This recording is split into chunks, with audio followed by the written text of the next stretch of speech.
C'est une décision de justice qui a fait la une des journaux, l'annulation d'un mariage pour cause de non-virginité. La virginité étant, je cite, une des qualités essentielles requises par l'époux en question. Dans le magazine, bien sûr, nous n'allons pas discuter cette décision de justice, mais uniquement donner un éclaircissement sur ce qui symbolise, du point de vue anatomique, la virginité. C'est l'hymen, mais également on va parler de sa reconstruction. On va commencer par se repérer un peu dans l'anatomie humaine. Voici un sexe. Ah, c'est pas la bonne image, Marina. Si? Non, c'est pas la bonne image. Non, pas du tout. Vous pouvez bien mettre la bonne image? Voilà, c'est ça. Merci. Déjà, vous pouvez dire d'où ça vient, le mot hymen? Hymen, ça vient du humen en grec qui signifie membrane. Voilà, et on va le comprendre effectivement. Donc voici un sexe féminin vu de face. Ici, il y a les grandes lèvres, là, les petites lèvres, ici le clitoris, là, l'urètre, par là où on urine, et ici, la membrane qui s'appelle l'hymen. Ici, elle a un trou un peu important, on l'a symbolisé bien assez large pour bien qu'on comprenne. Cette membrane, elle est tout ici, mais selon les femmes, ça peut être très différent. Il y a même certaines femmes qui naissent sans hymen du tout, d'autres avec des hymens qui peuvent obturer complètement, voilà, qui au contraire sont complètement fermés. C'est très variable d'une femme à l'autre. Et la forme également de l'hymen peut varier d'une jeune fille à l'autre. Ça peut être réduit à une petite collerette fendue. Vous allez voir ici des différences anatomiques. Ici, voilà. À gauche, vous avez un hymen assez classique, même s'il est un petit peu élargi pour qu'on comprenne bien. Et à droite, un hymen criblé de petits trous qu'on appelle un hymen cribriforme. Alors habituellement, l'hymen se rompt lors du premier rapport sexuel. On va reprendre ici un hymen intact à gauche, un hymen qui se rompt à droite. Vous voyez qu'on a derrière l'hymen rompu, on va donc distinguer l'entrée du vagin.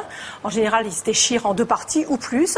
La déchirure peut s'accompagner d'un léger saignement qui s'arrête spontanément et c'est ce qui signe dans l'esprit populaire la perte de la virginité. Mais contrairement aux idées reçues, toutes les femmes ne saignent pas forcément lors du premier rapport sexuel.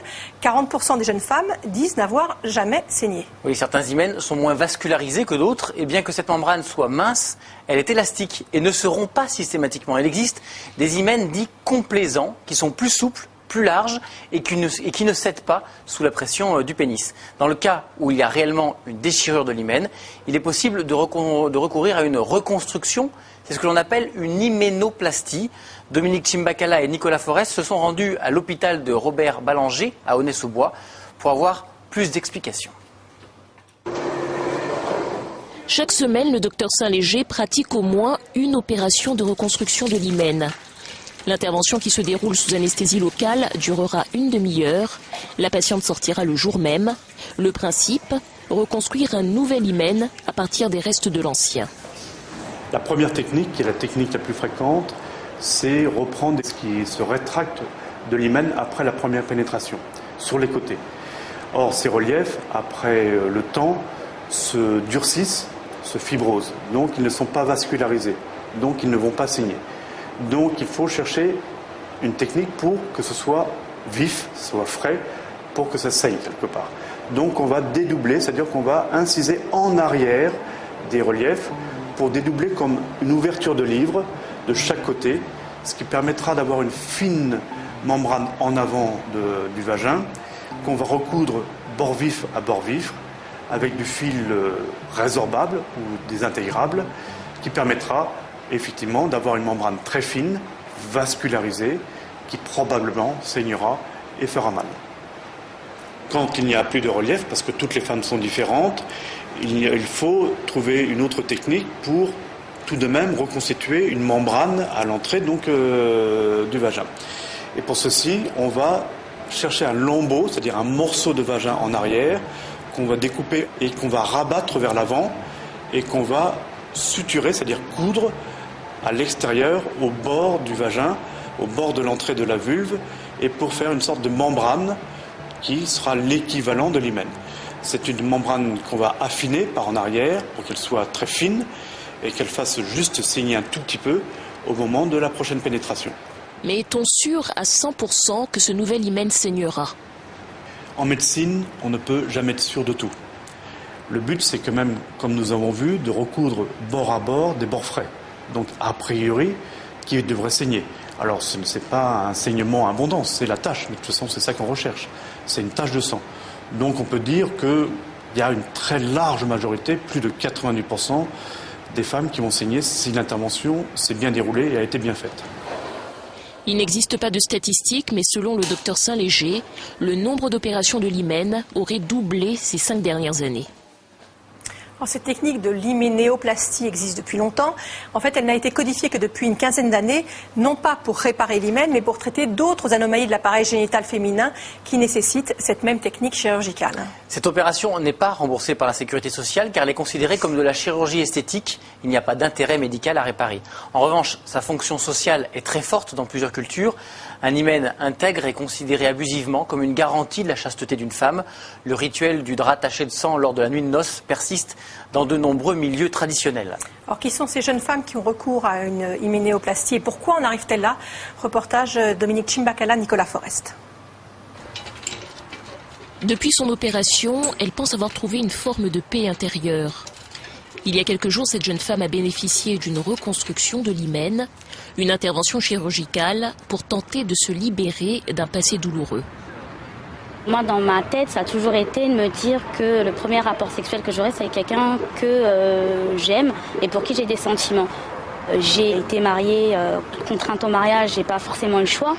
Et on va dire que je suis arrivée à un âge où justement j'ai le choix et j'ai peux faire les choses. Si vous voulez, le fait de l'avoir fait, je ne me dis pas ça y est, je suis vierge en fait. C'est vraiment symbolique me dire que c'est vraiment une reconstruction intérieure en fait. C'est un petit peu ma thérapie, si on peut dire ça comme ça. Pour elle, le choix a été mûrement réfléchi, ce qui est rarement le cas des patientes du docteur Saint-Léger. Ce gynécologue voit de plus en plus de filles arrivant en catastrophe juste avant un mariage forcé ou traditionnel tout simplement. Même s'il déplore qu'elles soient obligées d'en passer par là, il les opère pour répondre à leur détresse. Elles sont jeunes, modernes, sexy, on va le dire. C'est vrai que dans la rue, on se retourne, elles sont mignonnes, elles sont cultivées et éduquées. J'ai eu des jeunes avocates, des jeunes médecins. Et pourtant, bien que modernes, elles sont reprises, elles sont rattrapées par la tradition. Et selon la tradition, c'est toujours, bien sûr, le drap blanc taché de sang, la douleur, enfin en tout cas la virginité au moment de la nuit de noces. Comment préserver son hymen à un âge où les premiers émois se font sentir? Bonjour. À ces interrogations, nombre d'adolescents espèrent trouver des réponses auprès des centres de PMI.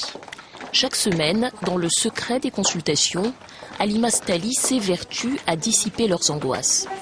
Il n'y a pas d'inquiétude à avoir. Donc même si vous utilisez un tampon, ça va peut-être élargir votre hymen, mais vous resterez toujours vierge. C'est ça la question. C'est pas être vierge, c'est ne pas avoir de rapport sexuel. C'est pas un tampon, c'est pas faire du vélo, c'est pas faire du cheval. Voilà. Donc il faut vraiment que vous fassiez la part des choses. Pour les filles, dans leur tête, voilà, la virginité, c'est cet hymen qu'il faut garder, ce petit bout de peau. Alors qu'en fait, à côté de ça, elles peuvent avoir des pratiques sexuelles, c'est-à-dire sans pénétration. Elles vont utiliser d'autres moyens, la fellation, la sodomie, on a eu des cas comme ça.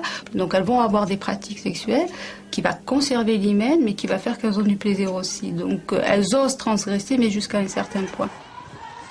Finalement, ces jeunes filles ont adopté une vision réductrice de la virginité.